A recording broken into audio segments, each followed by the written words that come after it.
What's up, everyone out there on the social media stratosphere? We are live. We are hitting on a bunch of different things. We're hitting on Vimeo. We're hitting on Facebook. We're hitting on Instagram. We're hitting on 2 different Facebook platforms, I think, right? We're hitting on YouTube tonight, folks. We are everywhere. We're trying out some new stuff so we can multi-stream. So, Dr. Jason Pape, chiropractor extraordinaire, bringing you education, information, motivation, inspiration on the regular. Tonight is no other. So we're gonna tonight we're gonna go with talk about dysautonomia. I know it sounds like a very big, complicated word, but we're gonna talk about that tonight. I'm gonna break it all down for you.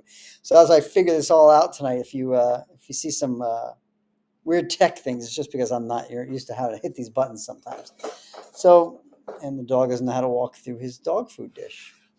So again, for those of you who don't know me, Dr. Jason Pape, chiropractor extraordinaire. And my goal is to give you some nice holistic education information. Now, if you've never seen me before on whatever platform you're watching, please feel free to put a number 1 in the comments below. Let me know where you're watching from. If you have seen me before and have come back for more, drop a number 2 in the comments below. If you don't know where to follow me on all the different socials, you can follow me on Facebook at Jason I Pape, or you can follow us at the Vitality Center on Facebook. You can also follow us at the Vitality Center on Instagram, at the Vitality Center on TikTok, and at the Vitality Center on YouTube. It's that simple. So basically, at the Vitality Center on almost every social media platform, you'll find us. And feel free to like it, subscribe, whatever platform you're watching on, do those things. All right. So tonight we're going to talk a little bit about dysautonomia. What is that giant word that you're talking about, Dr. Pape? Well, let me tell you. All right. So when we talk about that, we're talking about the autonomic nervous system and how it may be dysregulated. And I'm going to go back to my regular face. You didn't show that. Oh, I didn't show that? Go back to slide 1. Hold on. Sorry, guys. I have to hit a bunch of buttons on that. There we go. I sent that to the stream. Now you go. Demystifying Dysautonomia with Dr. Jason Pape.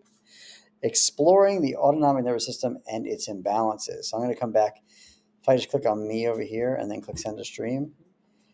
Cool. I'm figuring this thing out on the fly. Good thing we have Vincent, my office manager / tech guru here, and our other producer, Jules, getting us all done on the socials. So what is dysautonomia? So first of all, you have to understand what the autonomic nervous system is. So most of you know what the central nervous system is, right? Most people go, I know what that is. That lets me do this, right? The autonomic nervous system is a little bit different. That is something that controls the things we don't think about. It works autonomously. It works on its own. So things like your heart rate, your breathing, your blood pressure, your dilation of your eyes, digestion, sleep, all those things are controlled by your autonomic nervous system. Okay? That system has 2 halves. Has a sympathetic and a parasympathetic. Don't worry about the big names right now. I'll break it down for you more in a minute. But basically, they basically contrast each other. If one thing increases, the other one decreases, and vice versa. All right? So let me go back to my cool slides here, see if I can't get this right. Boom. I am the man. So again, we'll move through our slides here a little bit. So because I am semi-blind, I can't read this. So this is the only problem we have is I can't read these slides. So we talk about dysautonomia, and they are things that affect the autonomic nervous system. We talk about what this is. I kind of just went over all that with you. So we're going to move on to the next slide. And again, autonomic nervous system Basically, I'm trying to look at it on my other phone here. It regulates a lot of essential body functions. Yes. All right. And the two divisions we just went over. Now, another name for your sympathetic nervous system is your fight or flight. Many of you have heard of that. And the opposite of your fight or flight is your rest and digest. That's your parasympathetic. So most of us understand that we probably live a little bit more in fight or flight than we want to be, but we need to kind of balance those things out a little bit more. So, the sympathetic nervous system is something you see a lot more in a stressful state, right? So I'm going to come out of this and go back to a mainstream here. So I want you to think about you're walking through the woods one day, having a nice little stroll, and all of a sudden a tiger jumps out at you. What do? Well, you fight or you flee. You run away. Hopefully you don't fight it and you run away. Unless you're Siegfried or Roy, you should not be hanging out with the tiger. All right? And your body goes into a certain state of things that happen, right? Your heart rate increases, your blood pressure goes up, you're putting blood into muscles in the arms and legs to get you out of there so you can fight or run, okay? Your eyes dilate so they move light so you can see where more things are coming from. Your breathing increases. All these things happen, right? In the effort to survive, and you take off. And when you get away from said tiger, eventually your body goes the other way and calms down. If you've ever watched a marathon runner after they cross the finish line, they run 26.2 miles and they just collapse after the finish line, right? They go from fight or flight for 26.2 miles to rest and digest. Those are really big swings of the two, right? That autonomic nervous system regulates itself, but that's what happens. All right, it's that balance because you don't want to stay in that one state. Now, we don't really run away from tigers most of the time anymore, right? Unless you work in a zoo or a circus, tigers are not usually something you're dealing with on a regular basis. But we do have lots of little micro stresses that we deal with, right? In the olden days, how we developed as hunter-gatherers, we would have times of stress, running away from an animal, war, whatever, and then the stress would go away, right? So you'd have this back and forth, and they were short bursts. But nowadays, we don't have to worry about that much. We live a little bit differently. So what happens is we have these tiny bunch of micro stresses we deal with all the time. Lots of little things like, hey, I got to be here at this time. I got to pay this bill. I have to take care of this problem, whatever it is. And they're little things that don't go away, right? So they add up, and these micro stresses add up to eventually you hit a point where your body goes into a reaction of fight or flight without a fight or flight stimulus, right? And that's what anxiety is this basically low-grade, constant fight or flight stimulus in our bodies that leads to this anxious thing. And when it goes really bad, it's like a panic attack. And what is a panic attack? Well, that's the tiger without a tiger, okay? So that's the autonomic nervous system doing, quote unquote, doing its job, but we don't live the way we're genetically made to live and how we evolved. So unfortunately, sometimes these things add up. So when we can't control that system can become dysregulated, and that's another version of dysautonomia. Oh, I'm using a Mac-based laptop, so thumbs up gives me lots of fireworks tonight, folks. Yes. Yes. And what if I do a little of this? Yeah, there we go. All right, cool. That's the only good thing about a Mac. I've got a lot of faces for that one. And if Mac would, if tell you what, Apple, if you'd like me to, endorse your product, send me something, and we'll talk about it. How do you think about that? There we go. It didn't work that time. I gave a thumbs up. So if this is all making sense, everyone, and if you'd like to, if you're still with me so far, drop a 3 in the comments below, whether you're watching on any of the platforms we talk about, Facebook, TikTok, Instagram, YouTube, drop that little, 3 in the comments below. And as always, drop a question if you have one. We'll do our best to answer them live, depending on what stream we're on, or even on Vimeo, or we'll go back and answer them a little bit later. Okay, so that's just an example, all right? And I actually will consider anxiety or chronic anxiety is more like a type of dysautonomia, a nervous system that can't balance itself out, that's stuck in a fight or flight at some level, okay? So I'm going to go back to the slides here. Boom. Boom. Hitting the buttons. I'm figuring it out, folks. I am not a boomer. So, again, we talk about this. The sympathetic nervous system activates during stress, increases heart. We talk about all the things that can increase. Parasympathetic does the opposite. Now, what's interesting is it mentions about your gut and how it slows during digestion. It slows digestion when you're in a fight or flight. Well, think about that, right? When you're in fight or flight, your body's not looking to digest lunch, right? When you're walking through the forest and the tiger comes out, it's not like, oh, maybe we should worry about digesting the salad. No, we don't need that right now. We'll worry about that later. Do this now. Now, that's also something to think about too. Rest and digest, fight or flight. So the question is, when you eat your meals for the day, how do you eat them? Do you eat them sitting mindfully enjoying your food? Do you do it while you're eating, shoving it in your face while you're typing on the computer? Do you stand up and shovel the food in as you walk in or out the door while you drive your car? If the answer to how you eat is yes to the last 10 things I just said, chances are you're not digesting your food optimally because you're not doing it in a rest and digest type of state, right? So just a little tip from your Uncle Larry there. So when we talk about these dysautonomias, all right, let me put this back to stream and move up a slide for you, all right?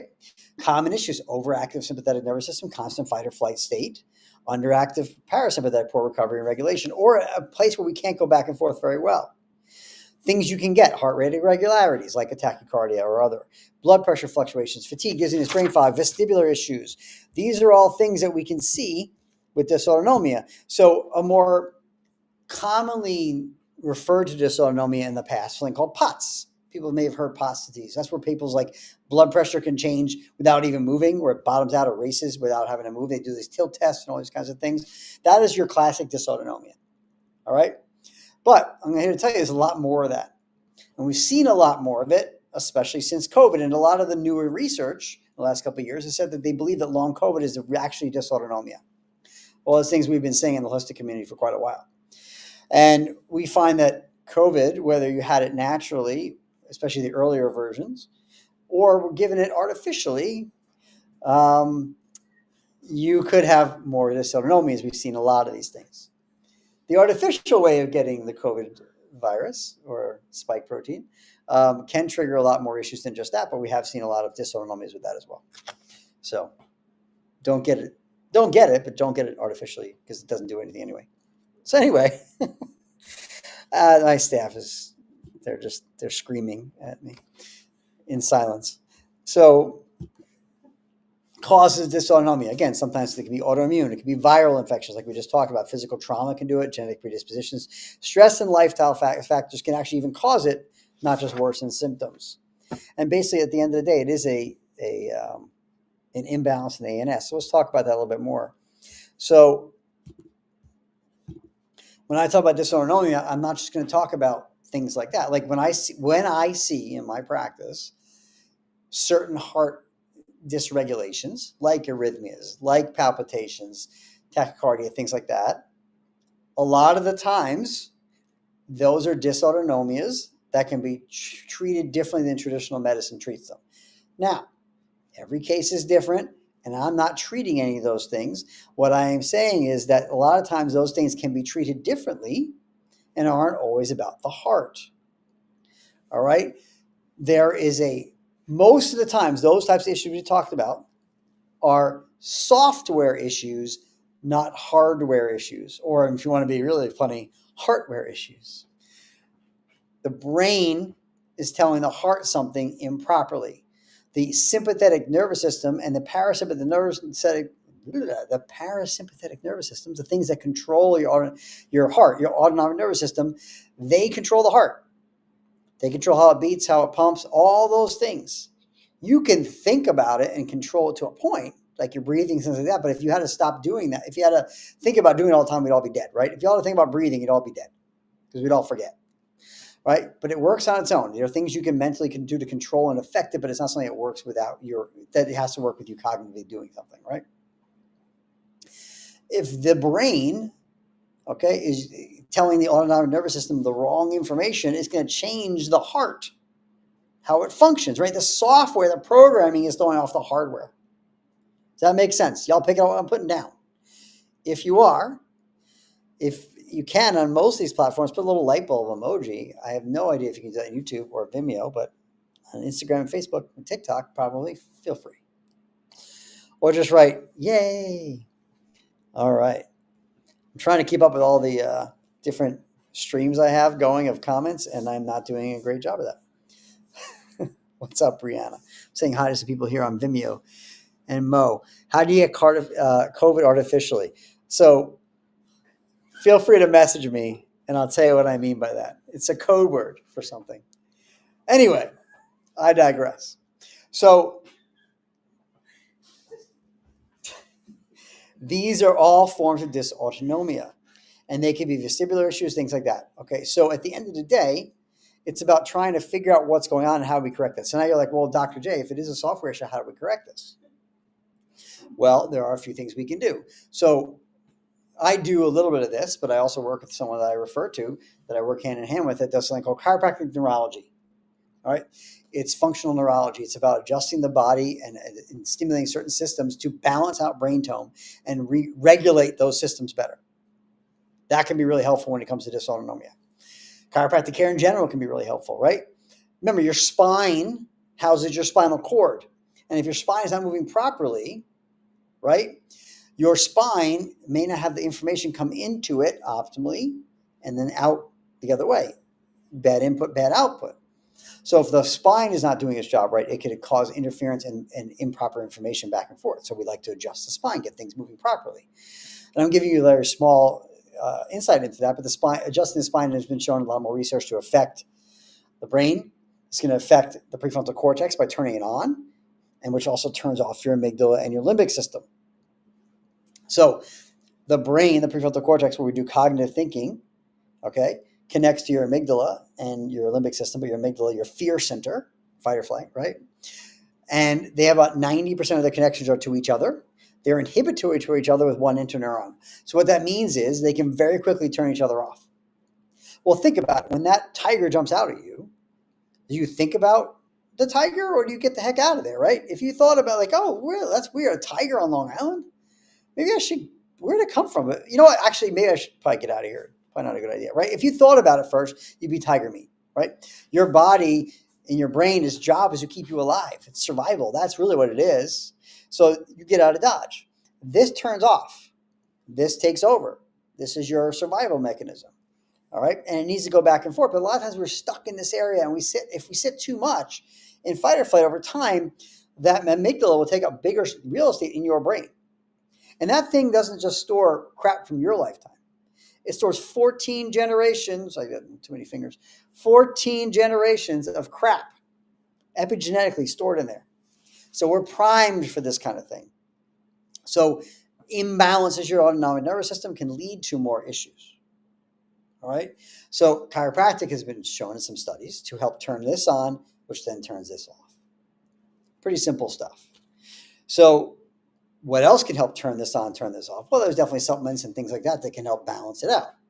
I use a few different things in the practice. If you want me to let you know how to get some of those things, let me know. There's a product I use in the office called Vessel Max, which is great for improving small vessel vasculature perfusion, which they've also had some success with dysautonomia, from what I've been told. Again, we don't use it to treat. It's supportive and can help those things. Turning this thing on. Neurofeedback, interactive metronome, things like that we do. Certain types of primitive reflex work, because certain reflexes will put us more into fight or flight, like the Moro if it's sitting around. Balancing that out. Giving the body the proper nutrition needs to get this working optimally. Mo, you can definitely get that through me, so definitely drop, can they message us through Vimeo? So hit us up at reception@vitalitycenterli.com. Say you're interested in our product, and we'll be more than happy to get that for you, information how you can get that. I can send you something to a company called Full Script. So again, anyone has any questions, feel free to always reach out to our office at reception@vitalitycenterli.com. If you are on Facebook or Instagram, you can feel free to DM us, PM us, whatever. We'll get back to you that way as well. I just don't know any other way for Vimeo to do that. So I'm more than happy to help you all out get on that stuff. But this is how the system gets dysregulated. So our job is, how can we get these things to go better? So there are other supplements we can do to help support prefrontal cortex, shut down that amygdala. Keep being a ketogenic lifestyle. Ketones are anxiolytic. They lower anxiety. They can balance some stuff out. There's plenty of foods that we eat that hyperexcitatory to our nervous system, not in a good way. Artificial colors, artificial sweeteners, MSG, right? So there's definitely gluten, dairy, soy. They're not great for your system either. Vestibular issues can trigger things too. So if your vestibular system's off, you're getting vertigos, things like that. That's a master controller. And when that's off, it throws off and causes a lot more anxieties, right? And they kind of tie into each other. Plenty of people with dysautonomia issues have vertigo, dizziness, lightheadedness, stuff like that.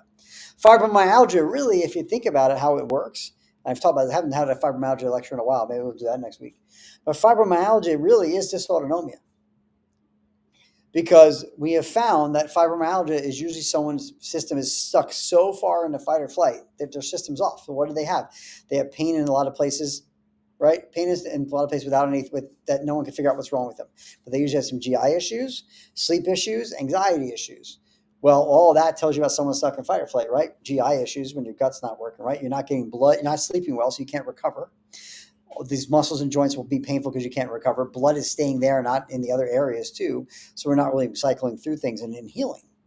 I'm giving you the short story of a bigger picture for fibromyalgia, but usually most people with fibromyalgia have some event that was the triggering factor. Physical, chemical, or emotional, or combination. Some kind of traumatic event triggers it for them, pushes them so far into that fight or flight. And to me, it's another version of dysautonomia. All right. So there's other ways we can go about treating that as well. This is what I do. I help people to balance out their nervous systems and their overall system to be healthier. And when we do that, a lot of symptoms go away. I can't say I treat, cure, or any of those kinds of things. I'm just saying that, hey, when you put the body back where it belongs and balance things out, guess what may happen? People may get better. Imagine that. So Mo, definitely hit us up at reception@vitalitycenterli.com. My staff would be more than happy to get you an appointment. And if you're watching this and you're nowhere near my office in Hauppauge, New York, I can still help you out, help you maybe find a good practitioner near you, or help you out virtually, because we do a lot of virtual things from a functional medicine standpoint, but I can't adjust you virtually. But I can direct you and give you some guidance and help. Is this all making sense, folks? If it is, drop a 4 in the comments below. Give me some fireworks. I'm going to do this. It's not working. There it goes. There it goes. We'll get some peace sign for some confetti. Yeah. Where's my confetti, folks? I'm not a crook. That's more like this, Nixon, right? Anyway, let me go back to here. I'm going to go back to the slides for a second. If I can get this thing to click and send that to stream. And we're going to go ahead. So in conclusion, right, dysautonomia results from an imbalance in the ANS. Like we said, how a holistic approach can help. This being chiropractic care, functional medicine, other therapies. Even things like hypnosis and other things to help with the subconscious can definitely help. So we'll go to your last thing there. Oh, thank you for attending. Wow, that's a lot of me. I appreciate my staff's effort to give a lot of me on the picture here. We should have more pictures. We have a lot of repetition there. It's like the Where's Waldo. We should stick a little picture of Zorn in there. I'm like, where's Zorn? So anyway, I hope this has been helpful, folks. What does Candace ask? My feet have gotten to where they feel like they are on fire, and I have nerve pain all the time. So Candace, that could be a dysautonomic, could be other things too. I'm not sure. I'd have to talk a little bit more about what that could be. Definitely PM me. Let me see what I can do to help. I'm looking at everyone's stuff here. I'm trying to see on some of these different streams any other questions I've gotten. I think I might be it that I'm missing. But I hope this was helpful. We hope to do more of these. We're looking on getting some different multi-stream platforms. So hopefully you can see us in all the places all the time. As we get higher and better in our tech, it'll look even more professional. I may not be more professional, but the tech will be. So I hope that was helpful. I hope I didn't blow your brains out a little bit with too much information, and I hope that was digestible. But if you have any kind of weird symptoms that seem like they might be part of your autonomic nervous system, feel free to reach out. We can do to help you. Someone reading on the doorbell? What's that? All right, anyway. Have a great night, everyone. We'll see you all in the next video. Dr. Ketone, Dr. Pape, out.